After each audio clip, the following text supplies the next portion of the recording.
گھوٹکی سے آپ کو اپڈیٹ کریں گے۔ ہمارے بیورو چیف سید منظر شاہ کی رپورٹ کے مطابق سکھر پولیس کی جانب سے رضا زنگیجو کے قتل کے معاملے میں جھوٹے مقابلے کا الزام لگا کر قتل کرنے کے خلاف سول سوسائٹی کی جانب سے گھوٹکی اور پنوعاقل پریس کلب کے سامنے احتجاجی مظاہرہ کیا گیا۔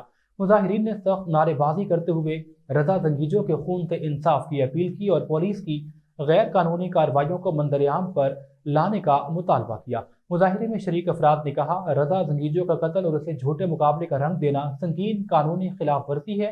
پولیس کو اس عمل کا جواب دہ ٹھہرانا ضروری ہے۔ احتجاج میں شریک سماجی کارکنان، وکلاء اور سول سوسائٹی کے نمائندگان نے مطالبہ کیا کہ رضا زنگیجو کے قتل میں ملوث پولیس اہلکاروں کے خلاف سخت کارروائی کی جائے۔ سول سوسائٹی کا موقف ہے کہ ظلم اور ناانصافی کو برداشت نہیں کیا جائے گا۔ احتجاج کے آخر میں مظاہرین نے پولیس کے خلاف اور انصاف کی حمایت میں نعرے بازی کرتے ہوئے قتل میں ملوث افراد کو گرفتار اور سزا دینے کا مطالبہ کیا۔